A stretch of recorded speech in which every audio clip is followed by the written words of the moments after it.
What's going on, everybody? Welcome back to another video. My top 30 roller coasters. I think a lot of you guys are probably looking forward to this. Hearing my opinions. This will be a little different, I think, from some of my other coaster lists because I'm really looking at some of the sentimental factor in these rides as well. Again, I probably won't be ranking coasters much throughout the next few years. I'll be focusing on other things. So I thought, let me look at the rides that I feel are the most right to be on this list. And some of them are rides that maybe I ranked lower before or ranked higher before that I've moved around and shuffled. And again, I've gotten to re-ride a lot of great coasters and I've gotten to ride some new coasters. And that's where this some extras part comes in. No, it's not going to be, coasters 31 to 35 on this list. It's just going to be rides that you guys probably wanted to hear me talk about that I recently gotten to ride for the first time or the first time in a while on the trip. So I'm just going to talk about those briefly, then we'll get into the top 30, which is going to be fun. All right, so let's start off with Superman the Ride. This coaster's had its own roller coaster of a legacy, opening as Superman Ride of Steel, viewed as the best coaster on Earth, and then, of course, they had to change the restraints for unfortunate circumstances. And then it became Bizarro, which I got to ride, and I never really had an opinion on Bizarro. The first time I rode it twice. I had lofty expectations for it. The restraints kind of hurt me, but I thought the airtime was really great. I hadn't really experienced airtime at that level at that point in my life yet, so it was obviously really awesome, but I didn't know how to feel about it. So two rides, restraints kind of sucked, had good airtime, had a big reputation. I never knew where to rank it. And then when it became Superman the Ride, it seemed like it fell off the map in terms of being one of those top coasters. Not a lot of people talked about Superman anymore, and I understood why. It became kind of sluggish, and yeah, I somewhat agree with that. It really was a sluggish experience. It was fun, but it wasn't the top coaster that it once was. The restraints didn't hurt. I just didn't think they were very good in terms of allowing you to feel the sensation of lifting out of your seat.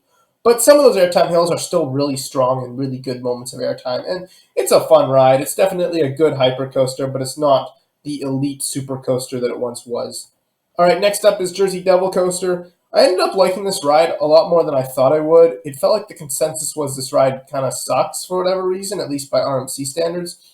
But actually, I think I rank it above like 4 or 5 of the RMCs that I've been on. I thought it was really fun. I got to ride it like 15 or 16 times in a row. Probably would have gotten to ride it more if I wasn't with my family who hated this ride.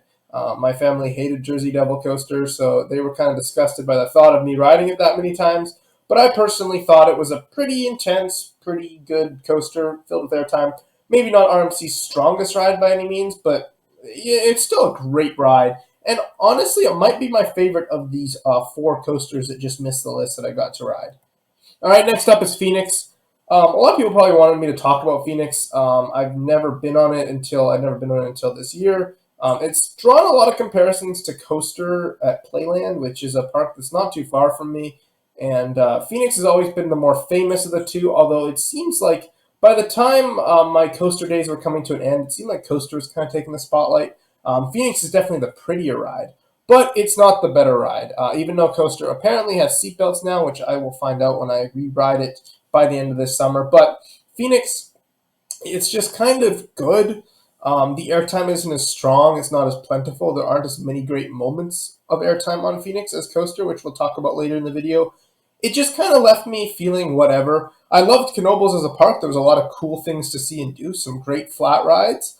But with Phoenix, I was kind of, okay, it's fine. It was, a great coaster. I understood the hype, but I just, once I'd ridden a coaster that's like Phoenix, but better, not as pretty, not as cool of a layout, but more janky, I guess you'd say. Then I was like, Phoenix is pretty good, but not great. I also am not crazy for the seating, which is one of the first, this is probably one of the first times you guys have probably ever heard someone say that. But that seat separator kind of sucked, and the buzz bars are just not as good as the really old school single position lap bars, which again, a crazy thing to say because most people say the highlight of Phoenix is are the restraints, but no, I personally saw some issue with those. And let's finish off these with Boulder Dash. Boulder Dash was one of my all-time bucket list coasters because if you guys, some of the hardcore subscribers here, some of my hardcore followers, I guess, probably remember me telling the story of that book about roller coasters that I got as a kid. And the 2 from that book that I wanted to ride the most were Millennium Force and Boulder Dash. And Boulder Dash is actually the last coaster in that book, in the top 10 coasters in that book, that's still standing that I had yet to ride. Of course, Son of Beast and Dueling Dragons or Dragon Challenge are gone. But Boulder Dash, I was super excited to ride it, and it was awesome. I loved Boulder Dash. Really, not enough to it to make it a top 30 coaster. Because again, there's some great rides that I've been thinking about that miss this list. Some RMCs, rides like Cannibal. There's going to be great rides that miss the list, and Boulder Dash is one of the greatest rides that missed the list. I love the scenery. The layout was pretty good, a little rough, but that's okay. Really cool drop. Definitely really liked lake compounds in general. I had a great time at that park. I love the smaller, less busy parks, and I love the rides at lake compounds, and Boulder Dash is definitely the highlight. Okay, number 30 on my list is Renegade. I love GCIs. Great airtime on these coasters, great laterals, great turns, great twists. Got really everything you want in a great wooden coaster. And Renegade to me was always my favorite. I like Troy, I like Vodon, but Renegade stood out to me. I got so many rides on it. Got to ride with the legend Renegade Mike. Yeah, just overall, one of my favorite parks is Valley Fair, which is something that you don't hear a lot, but I had a blast at Valley Fair. It's a park that I'd love to return to, and Renegade is the main reason why I'd love to return to that park. It is awesome. Great memories, great stop. Love Renegade. All right, number 29 is Untamed. I think this is probably lower than some people would have expected. I think it was lower when I first looked at my list. I think I had it up in the teens, but I felt that I bought into the hype a little bit of, oh, it should be up there. But in reality, I was kind of left disappointed by Untamed. I thought the airtime wasn't the strongest. I really liked the layout from POVs, but it definitely felt small, which is something that you don't really say about a lot of RMCs because even the small ones pack a punch. But Untamed, I felt like there could have been more. I liked the look of the layout, but when I rode the coaster, just wasn't quite as strong as I thought it was going to be. Really a great ride and a great first hybrid in Europe, but it's just kind of not my thing, I guess. Number 28 is Leviathan. This is a ride that I love. When I first rode it when I was young, I was kind of let down by it a little bit, but then I rode it again in 2017 around fall, right around Halloween, around the time of my cousin's wedding. And yeah, it was awesome. First drop was just absolutely incredible and breathtaking. Those turns, the sensation of speed, and that little speed hill are awesome. I did have the chance to return to Canada's Wonderland, but I didn't take it just because I was a little tired of parks. Moving on in life, doing parks every day is a bit much. So I did turn that down. However, because I'll be out east a lot more in the next 2 years, I'll definitely be back. And yeah, I do love Leviathan. Really fun ride. Number 27 is Outlaw Run, one of the most iconic looking coasters ever. Definitely seems like Outlaw Run's seen a bit of a rise in popularity since I've kind of left the community. But Outlaw Run is awesome. The first wooden coaster to have successful inversions, multiple inversions, I guess you'd say. It was really fun. A bit short, but great airtime, great drops. I got to marathon it. And I do love Silver Dollar City as a whole. I think Time Traveler probably is in the 40s range, so it's kind of an honorable mention. But yeah, Outlaw Run is awesome. Great ride. Number 26 is Millennium Force. Yeah, definitely went down a bit. I revisited Cedar Point. It was an absolute nightmare and a joke of a Cedar Point visit, and we'll get to the details on that later. But I got a few rides on Millennium Force. I really like this ride. It's not the intense coaster that some people originally thought it was. When I first rode it, I thought it was like the best coaster on earth. But now that I've been on a lot more coasters, I definitely see it's just kind of like a high-speed car ride. But it's a good car ride. The drop is, next level. I love that back row. You get some good floater. The drop is incredible. You feel that speed. I love flying by the people in line. I love pointing at them or making faces at them. That's really fun. And one thing about Millennium Force is I got my last ride on Millennium Force probably for a long time. I just gave the seat a little tap, because Millennium Force is a big reason why I became Canada Coaster fan, was my love of Millennium Force. So just to have that 5 years in high school of just obsessing over roller coasters, Millennium Force kind of started that. And so I wanted to pay tribute, I guess, by giving the train a little tap. All right, number 25 is Maverick. This is a hard coaster for me to rank. From a sentimental perspective, this is probably one of my least favorite coasters because whenever I get in line for Maverick, something goes wrong. But this year, I didn't even get in line for Maverick because it was down for 72 plus hours when I got there, which is unfortunate. But I have to respect how insane of a ride it is. Tons of great elements. The first drop is one of my favorite first drops ever. The launch and the turn are incredible, and the stangle dives are just nuts. Lots of great elements on Maverick. I wish it worked better. I wish the lines weren't as long. A lot to complain about everything but the actual coaster itself you can complain about with Maverick. But shout out to Jack for being a Maverick operator this year. Jack from New England Coaster Fan, who was, of course, an OG on this channel. So Jack, we love you. I got to run into him for a few minutes when I was at Cedar Point, and it was a pretty awesome moment. So shout out to you, Jack. Number 24 is Magnum XL200. I love Magnum. I do love Magnum so much. The airtime at the end, in particular, if you get that magic seat, is insane. But it's got breathtaking views, probably the best views of any coaster at Cedar Point, because you can see everything from Magnum right next to the hotel. Just a lot of great memories of Magnum over the years. And then this year, it was one of the few rides I actually got to go on in my 3 days at Cedar Point. So, of course, I'm going to love Magnum and the airtime. And even though it broke down several times, I still love Magnum. And it's crazy to say that an aero coaster would break down multiple times, but it did. Number 23 is Puritan at Jers Summerland. Jers was always a park that I really loved. The staff were just ridiculously friendly and ridiculously good at their jobs at Jers Summerland. It just makes me happy thinking about that park. And this ride is a big reason why I love that park. I think in my original park list, I think I had it at like 5 or 6, which I don't know if it's quite there if I really think about it, but it's definitely one of the underrated parks in Europe. And Puritan, again, great ride, great airtime. I always wanted to ride a Megalite, and the fact that I got to ride one and it was worth the hype and I got so many rides on it, I loved it. Great airtime, great little thing. I wish there was more Megalites because they're awesome rides. And let's move to number 21 and 22. I've got Dragster and King Ka together. Dragster's probably better. Well, it is because it launched a little more forceful. I like the lap bars. But King Ka is underrated now. It feels like people say Dragster is like 30 spots or 40 spots ahead of Ka, which to me is just absurd. They're back to back.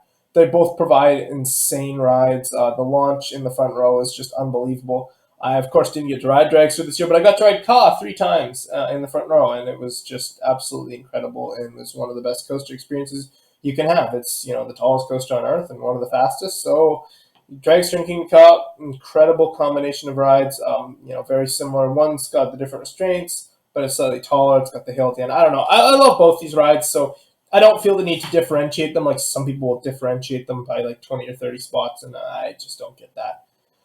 Number 20 is Hyperion. Yes, it used to be nicknamed Over Hyperion, but that said, it's still an awesome ride. I think the first few elements in particular, one of the best segments of any ride ever. First drop, 10 out of 10. That first hill, incredible. And then that kind of non-inverting loop type inversion dive loop thing, non-inverting dive loop, I don't know. Something, again, I'm not as much of an enthusiast anymore, so loop-de-loop, as Rob Alvey would say. I got to ride this ride a bunch of times. I loved Energylandia. It was unfortunate that I got to look at Zadra and not get to ride it. The fully complete Zadra, but Hyperion was definitely worth the trip out to Energylandia because it was an awesome ride with some great elements. And it was a ride that I really wanted to ride. I was really hyped up for it. So Hyperion looks awesome, and it is awesome. And just look at it here. It looks incredible. It looks like a Giga from that angle almost. It looks awesome. I'm just kind of in awe looking at that ride. 19 is Kumba. One of my favorite coasters ever, personal favorite. I mean, probably wouldn't make the top 30 if I was just looking at the objective, what I think the best coasters are. But I love Kumba so much. Being someone with some roots in Tampa, again, I'm a Canada Coaster fan, but I got my little bit of Tampa history and mixed in there. I love Kumba. I got to ride it. A ton of times. Got to ride it during a thunderstorm. Got to marathon it.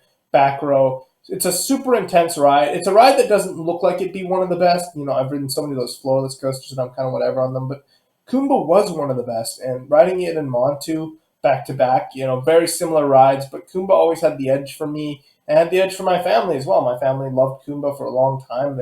As a kid, I was always told about how great Kumba was. So getting to ride Kumba, and it was definitely everything I wanted it to be and more. And I love Busch Gardens Tampa, and they've gotten a fair bit of good stuff since I was there. So I definitely want to return to that park and return to Tampa in general. I definitely got to go back to there, considering my history with Tampa.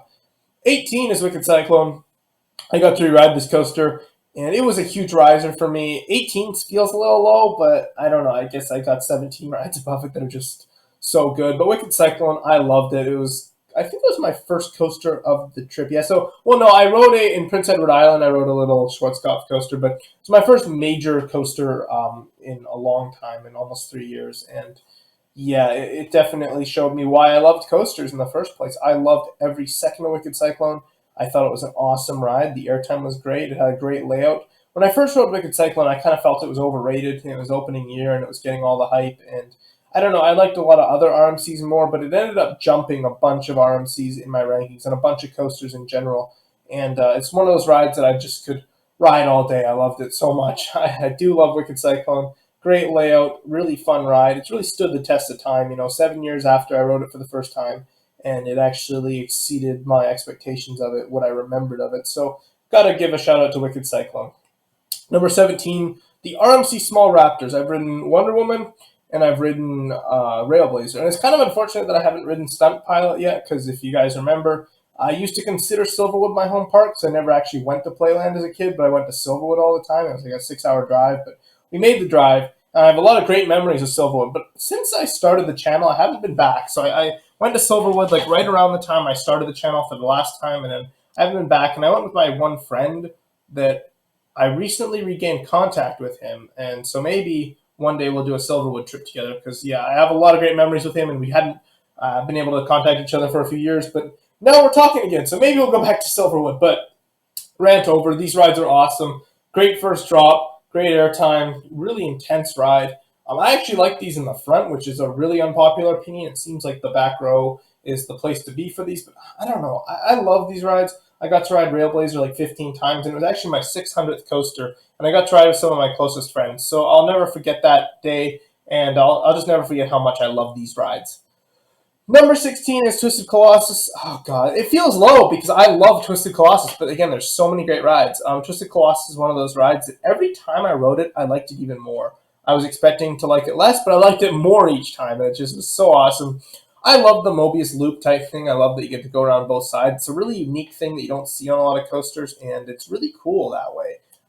Blue side is better than the green side. I used to always want to go on that green side. As a kid, I was like, the green side's going to be the better side. But then once I rode it, I was like, okay, no, blue side. But both are awesome, and yeah, you get some great airtime on both sides, and you get to experience both sides each time. It's not like other racing coasters.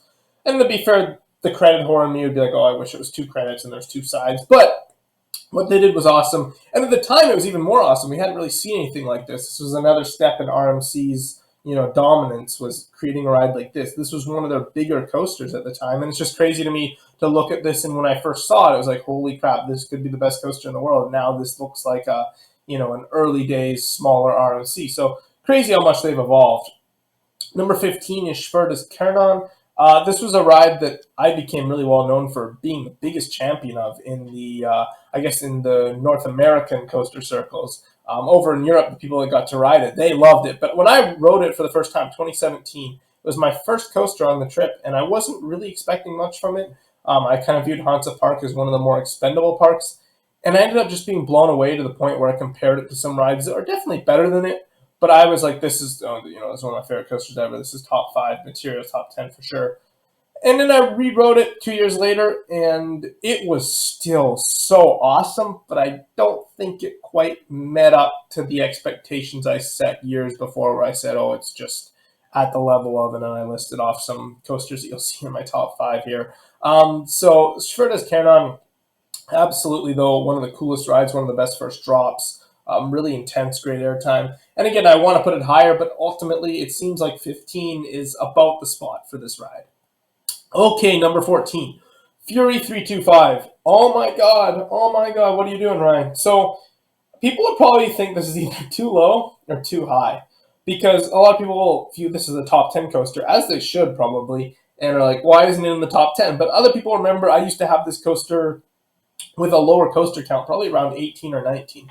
But during my time away from coasters, I began to appreciate how just plain fun and crazy these rides are. You're dropping 325 feet to the ground. I mean, that's insane. Yes, there might be some lower to the ground rides that might pull more forces that you can be like, yeah, that's awesome. But at the end of the day, people are going to be more impressed with a ride like this, and it makes sense why. It is insanely tall, insanely fast, really long experience, and it's just pure fun. Again, it's not going to be the most intense ride ever, but it's going to be one of the most fun. And if you keep riding and you get that front row, far left seat, I mean, it's an adrenaline rush. It is an absolute adrenaline rush. It is awesome. I love Fury. Yeah, I think 14 is about the spot for me, though. Number 13. Very different type of ride, as you can see here.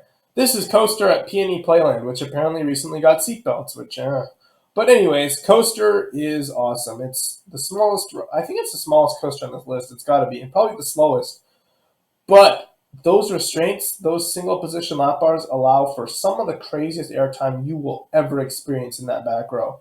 It is one of the jankiest rides ever. The laterals are nuts. The airtime is crazy. The mixed airtime and laterals are nuts. You are going to be beat up. It is going to be painful because you are going to be thrown right into that bar and you are going to feel like you're going to die. And that's why I love it. That's why Coaster at Playland is a worthy top 15 coaster. Number 12 for me is Intimidator 305. Yeah, I love this ride. I rewrote it at King's Dominion. I rewrote it, I don't know how many times. Probably 9 or 10 times. There's really no line. And I love Intimidator 305. I love the first drop. I love the first turn. It's really intense. I just guess for me, and this is every time I've ridden this coaster, I've just always felt there's something kind of missing. It's a pretty short experience. And it's a really cool experience. There's a lot of low-to-the-ground turns, but I don't know. I guess I do like my rides with a variety of elements. I don't know. There's just always been, to me, as much as I love that intensity, and I do love those strong forces, and I love riding this coaster multiple times. It's not like it's too intense or anything, or it's not like I don't like the positive forces. It's just I've always felt that this ride is just kind of, I don't know, it's missing something, I guess you'd say. As opposed to Twisted Timbers, which I didn't think I was going to put above it. And honestly, I jockeyed back and forth between them. But Twisted Timbers has the strongest airtime of any of the hybrids that I've ridden. And it's just, there's so much of it. Marathoning this ride was awesome. It's just airtime hill after airtime hill. And I love it. I love that ejector air. I was kind of waiting all throughout the trip for a ride like this. And then it comes and I was like, oh my God, yes, give me more. Most of the time I was thinking, I-305 is better. But the more I think of it, if I had to ride one of the two, I'd probably take Twisted Timbers right now, as crazy as I-305 is. It's just Twisted Timbers is nuts out of your seat airtime from start to finish, and it's just absolutely incredible. And, I honestly, part of me almost put it in the top 10. But at number 10, we have Lightning Rod. This might shock people. This might disturb people. I don't know. I used to have this coaster a lot higher.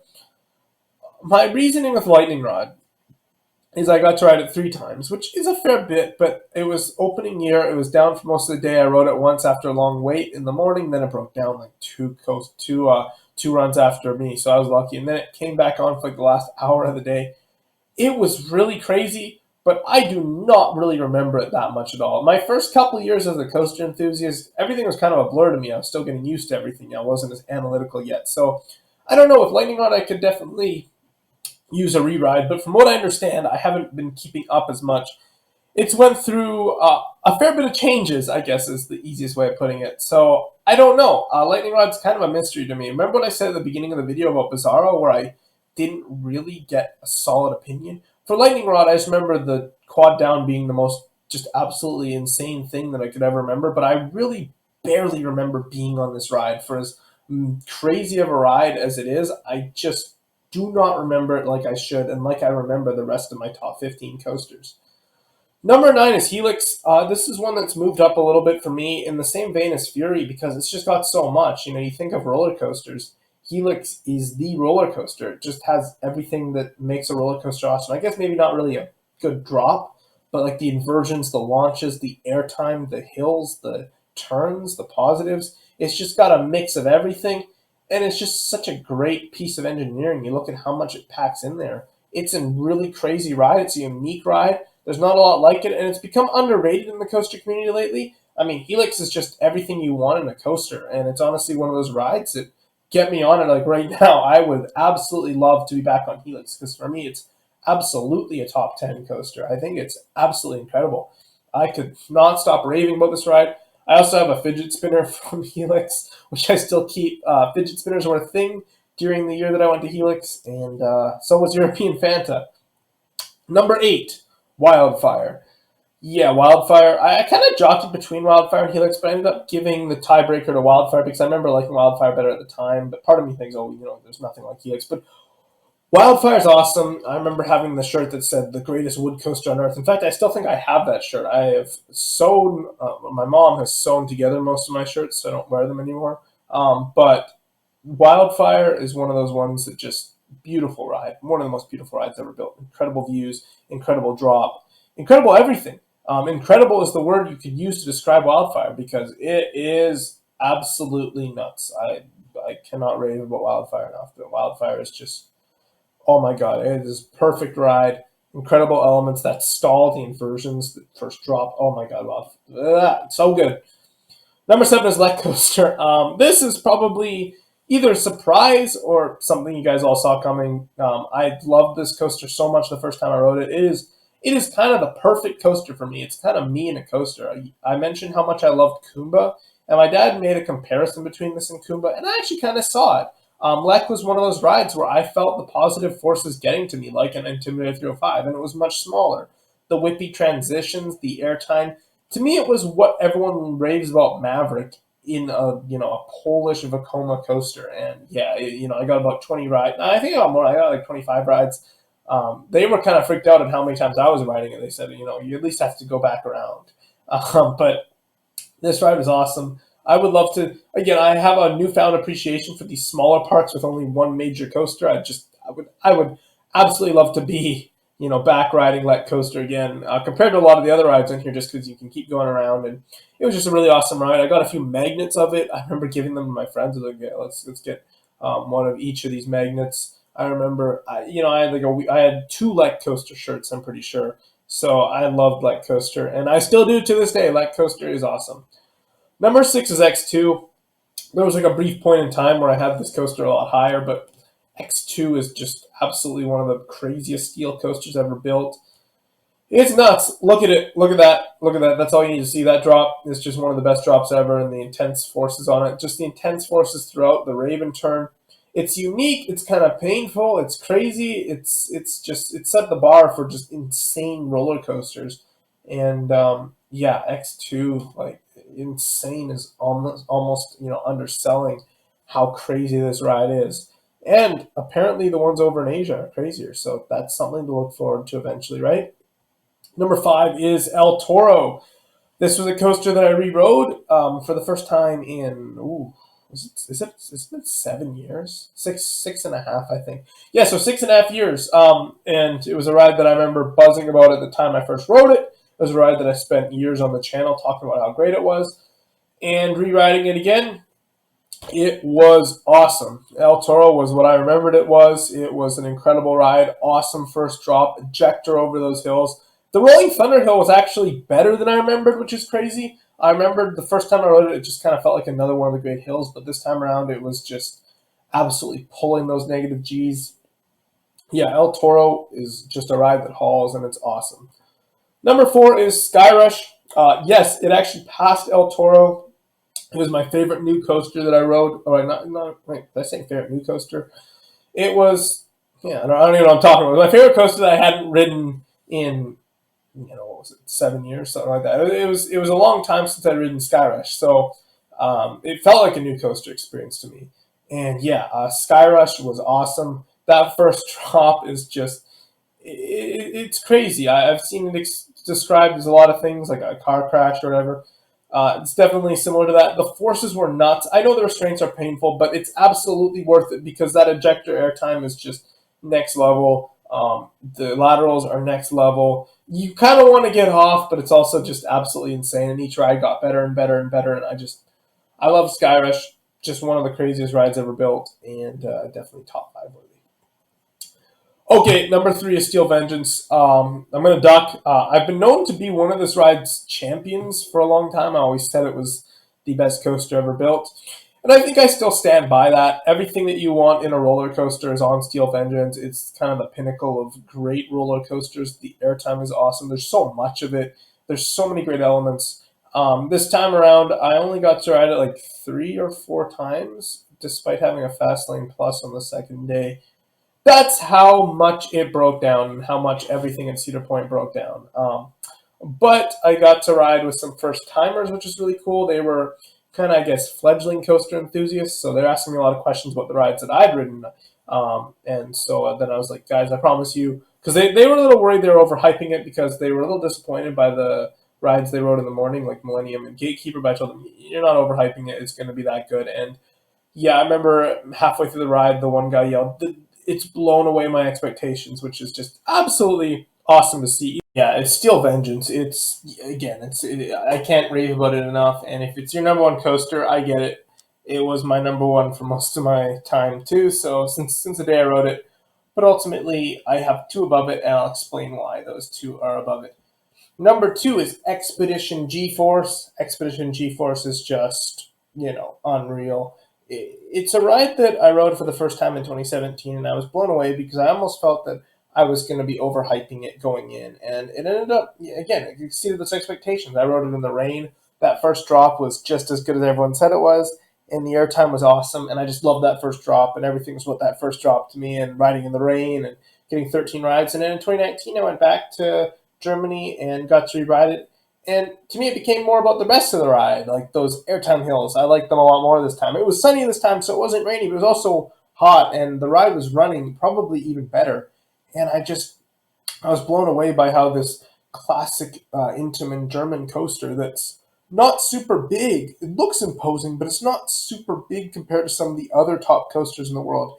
It ended up being what I wanted it to be and more. It was just a ride that I'll forever have great memories of. And I just talked to everyone about how much I love this ride. And the name is awesome. I mean, I've named so many of my usernames for things after this coaster, even after I really cared about roller coasters. I've used GForce as a username for a lot of things. So I love this ride. I have a lot of great memories of it. I go to bed every night wearing an Expedition GForce pajama shirt. I love Expedition GForce.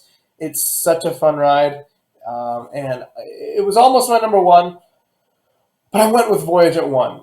Voyage was kind of the original number one for this channel, at least since the 2016 trip. I hyped this ride up for a long time in my head, and then I finally rode it, and it was all I wanted. And then I went back in 2018 while I was definitely on board with the Steel Vengeance hype train to the point where I moved Voyage down. I got 49 rides on Voyage, which is my all-time record for most rides on a coaster in one day. So, and I haven't gotten to ride it at night. I haven't gotten to go to Hollow at night, so I'm not one of those people. But I just always loved this coaster, and it really just kind of captures the spirit of why I love roller coasters. You're going to this park kind of in the middle of nowhere in a town called Santa Claus, Indiana, a family-owned park that's run by, or a family-ran park that's run by coaster enthusiasts, with one of the best water parks out there too. And they just care about this ride and their coasters so much. This was, a passion project, this ride. And to see such an imposing and awesome and long wooden coaster with so many airtime moments, maybe not the strongest airtime, but there's just so much to it. At the end of the day, if I'm throwing in the towel as being a roller coaster enthusiast, which is kind of a sad sentence, but I've got other things to focus on. I feel good leaving this obsession, knowing that my number one coaster is the one that's kind of been there for such a long time. I don't think this channel would have, the old channel, I guess you can't say this channel, but I don't think Canada Coaster Fan would have taken off without my hype for Voyage. I was really an early part of the channel identity. Right around the time I hit 1,000 subscribers, I was the Voyage man. And it seems like Voyage kind of gained a new wave of popularity among some of the online personas in the community, which is awesome. But it's Voyage. It's a classic. It's something that can bring together coaster enthusiasts from all walks of life, and you just gotta love it.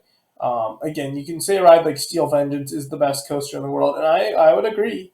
But with a ride like Voyage, I mean, you're just getting a hell of an experience, and just a great way to close off this journey. I'll keep uploading occasionally, but just don't expect uploads often on this channel.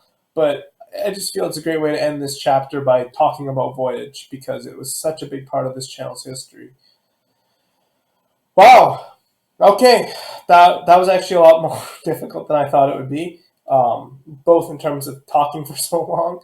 I haven't done this in a long time. I used to be able to talk for hours on these videos, and also just the fact that it's been a big part of my life, and this serves as like a great ending to this journey. It's actually kind of surreal that I'm sitting in this room making a slideshow presentation about roller coasters, but here we are, and there we were, I guess we can say. Thank you guys so much. Keep the comments coming. Send me your opinions, whatever. I'll read all your comments. I'll try to reply to, or at least heart as many comments as I can. But it's been fun, guys. I love you guys. You guys allowed me to have such a great time for so many years and allowed me to share something that was a big part of my life for so long. So thank you guys, and I guess I'll see you guys in the next video. Bye, everybody.